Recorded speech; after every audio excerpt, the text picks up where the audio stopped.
Hello everybody and welcome. I'm No02 and thank you for watching this video. We are here at the Brood Lair, continuing my Hive walkthrough breakdown. These videos will be broken down into timestamps. I highly encourage you to check out the timestamps. I like to talk. So look for the information that most interests you. These videos will be broken down as sort of like a general synopsis of the Hive itself, some little tidbits about the Hive, or how it feels. Then I'll describe the actual layout of the Hive, why that's important or relevant to us. I'll then actually go through the Hive itself, showing you the little details, the nuances, and showing you exactly the path to take and what's going on and where you should stand during horde events and things like that. I'll also show you where the hidden achievement is as well. Look for that timestamp if you're interested. So, the Brood Lair, what's going on here? How does it feel? How does it make you feel? Well, interestingly enough, this is one of two hives. Or I guess one of three, because I want to include the nursery. One of three hives that has significant RNG that affects how this hive's layout actually is. It's the maze, right? The maze is different each time you play. The other hives that have RNG in it are the nursery, because what's behind each door is RNG, and that can significantly affect how easy or difficult that particular mission is. The other one is sunken passages, because the tendril for the nest to get out goes down one of three different passageways, again affecting the difficulty and the duration of the mission. This hive has the maze, which can be wildly different, and I'll talk about it a little bit more when we're going into the hive itself. There's also two passageways, left or right, that is RNG. One's open, one's closed. It's sort of unique to this hive in particular that there is RNG as far as how the map is actually laid out. And there's some significant to minor nuances here as far as getting good RNG or bad RNG in these particular areas. But after that, this mission actually becomes incredibly easy. What's weird about this particular hive is that the first 25%, this opening chamber where you're going through the maze, that's the hardest part of this entire hive. The hardest part, by far.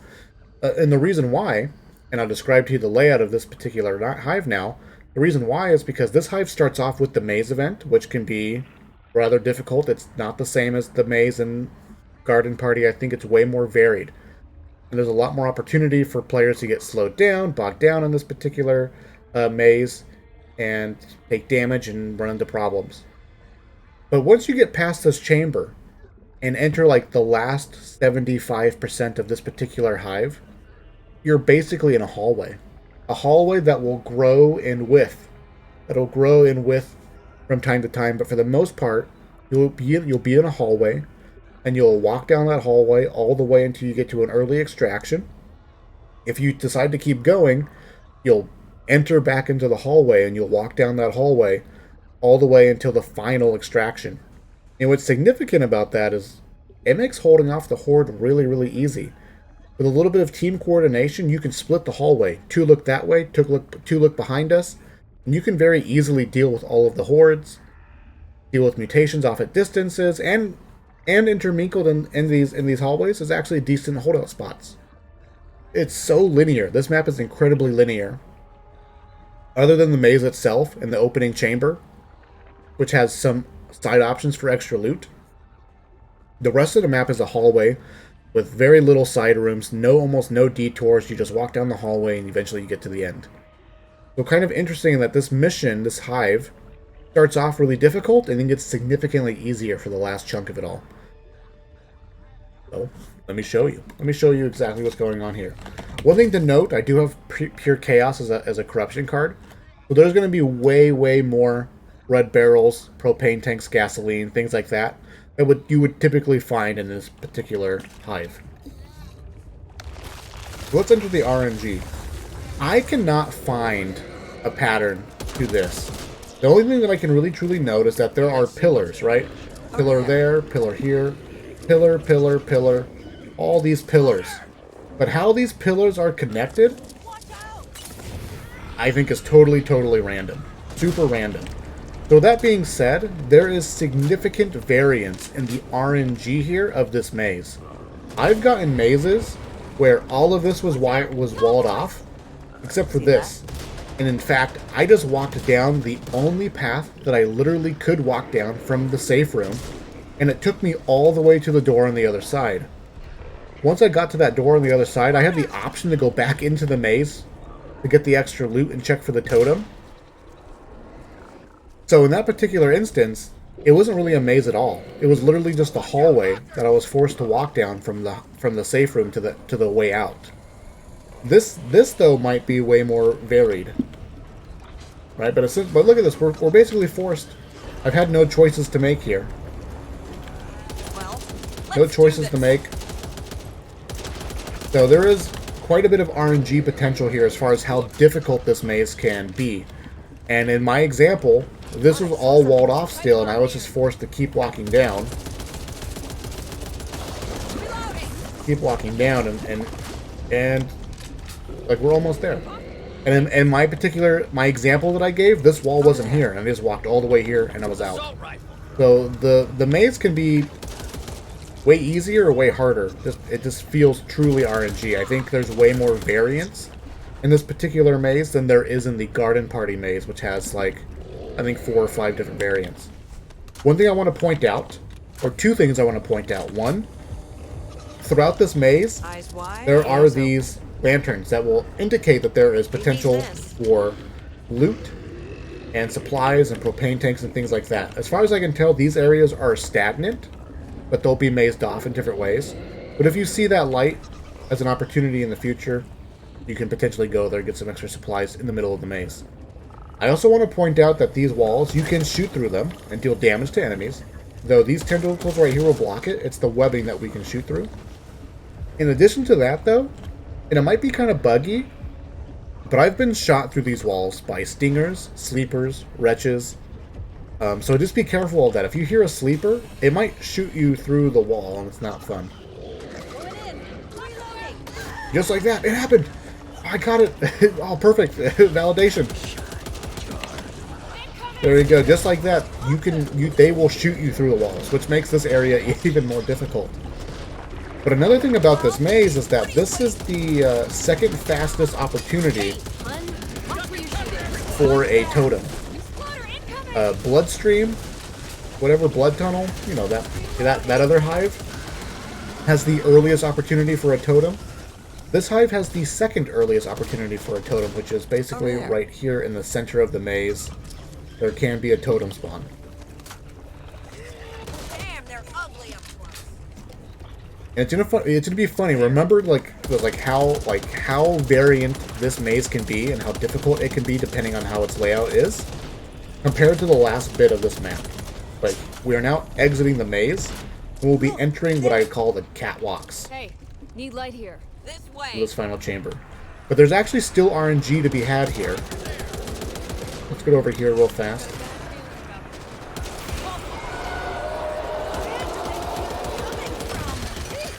Why did you shoot me?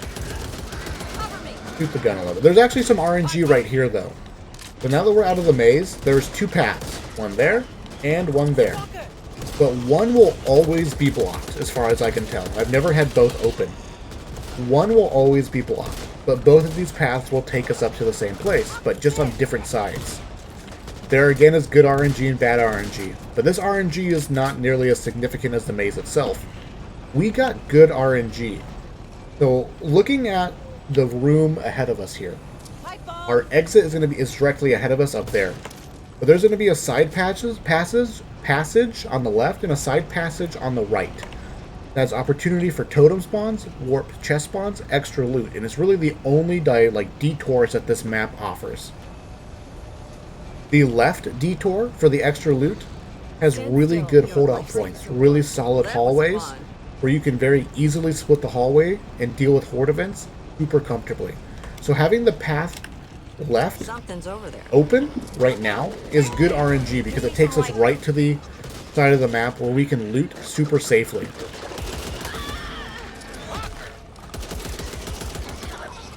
And what's also doubly good about this particular RNG is that with this path blocked off like this, if we wanted to loot the right side, the right detour is not a good holdout spot. But if this passageway is blocked, this becomes a really good and powerful holdout spot if we're on the right side of this chamber when we're up there. Alright, so let me show you. Now we're in the chamber here. Alright, we go up.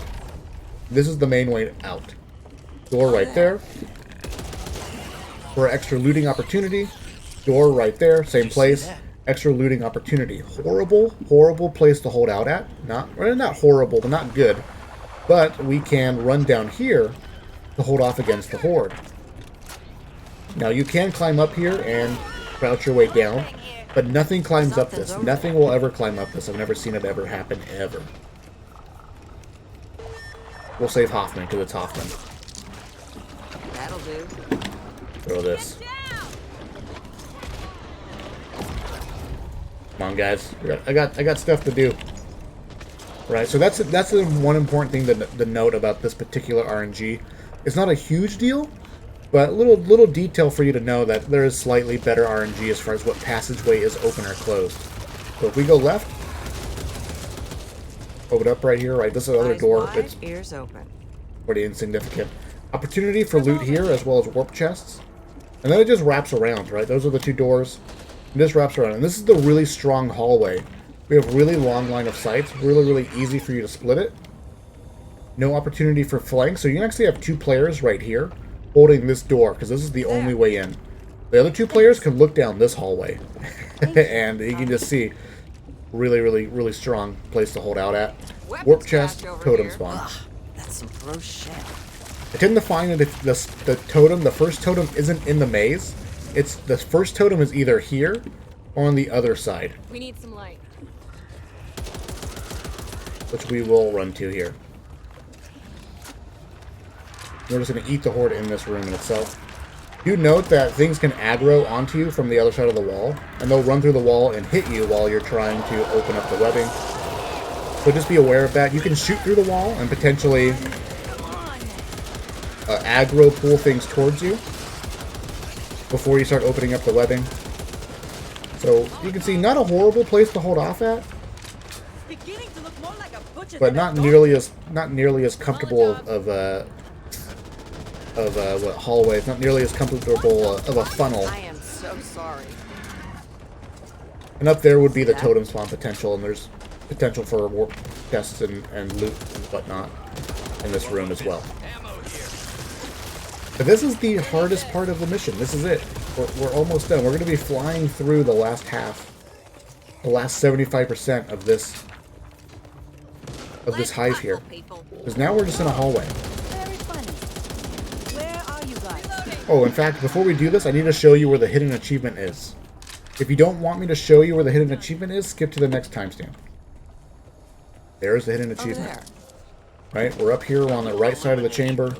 We jump over. We jump over. We get the skull. We can jump back now. Jump back. Yeah, no. You got ammo? Easy peasy. Well, let's get going. I do want to point out what's nice about this particular hive is that there's an opportunity to get 2 totems before the first early extract, and it's right here. And look, it's here.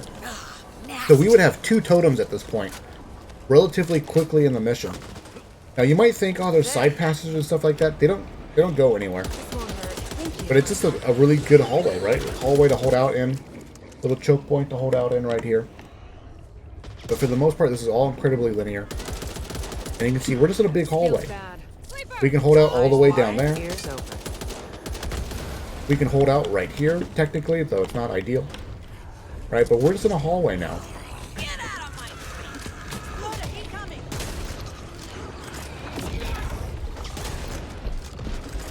Sort of a delayed stumble there. Right, we're just in a hallway. So literally everywhere we're standing is a potential holdout spot because we can just split the hallway to one way to the other way. And it's not a problem. And from this hallway, we'll enter into another hallway. I could use that. There's nothing going on. Right, nothing over there. Nothing over here.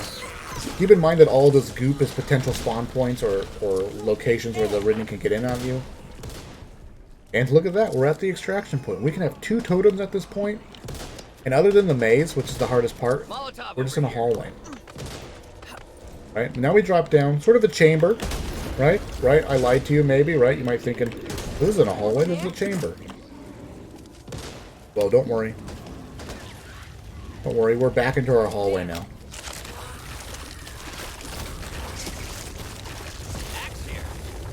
And for the most part, all these chambers and areas will have opportunity for loot.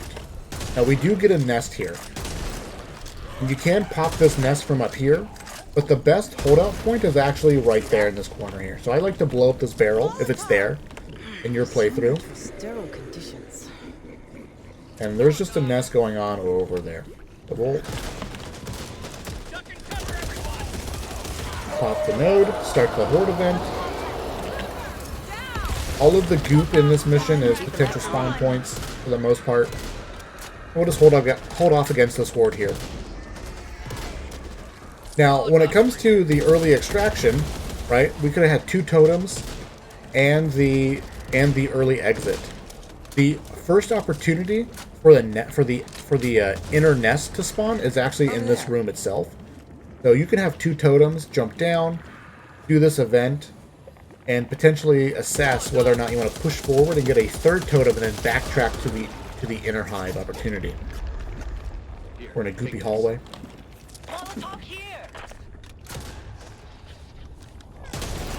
You need ammo. Found some bullets. You got me. I tried to take cover, as opposed to dodging it.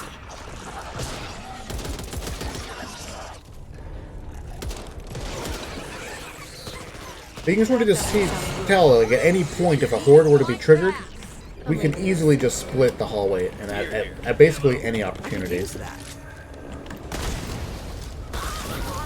Oops, sorry, Carly. There's a tall boy back there. I wanted to light him on fire. We got him. We got him, R2. No rest for the wicked, sweetheart. Right, we'll burn with Carly. And we'll keep moving. Again, pretty much no variation here. It might feel like there's maybe extra ways to go, but there isn't. Literally just one path to take. Everything just spins around.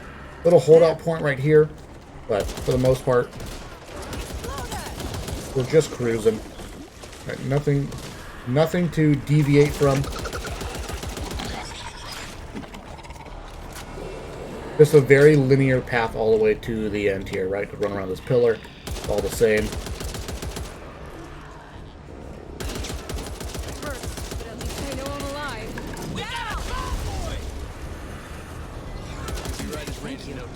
And that's actually the end of the mission over there. There's an opportunity for an Inner Hive over there. Something's over there. And at this point, too, I think there's an opportunity for a totem over there. There is an opportunity to get a 3rd totem Over there. sort of right around here before the final drop-off. You could potentially leave this hive with all 3 totems into the Inner Hive. And that's not always possible in all of the other hives. Of course, it's all RNG related. And now we're at the end of the mission. This is literally it. We've been in a hallway until now, That sounds like where we dodge sleepers. Opportunity for loot and stuff like that, but Anyone need more ammo? here's the final totem. There. And, I mean, and over there is the final nest, and as you might suspect, we're in a hallway. So as far as, like, the hives go, I actually think this is one of the least interesting of the hives. Other than the opening part where you're in the maze. After the maze, it's there's literally nothing going on here.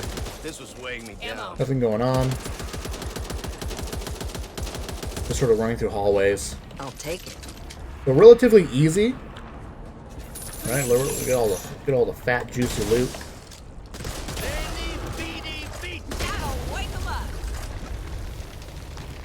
Get all the way to the end. Ammo here. And that's it. That's it. That is Brood Lair. Weird sort of hive in terms of, like, it's front-loaded with all the difficulty, and all the deviation. And then the last 75% of it is a Well, hallway. that was a fine There. hullabaloo.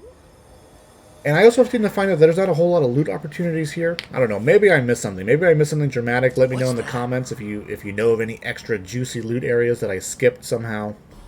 For the most part, though, that's Brood Lair. Incredibly simple. Easy to get out of once you get past the maze. And then you're just sort of cruising along. Thank you guys for watching. I appreciate it. And I will see you in the future.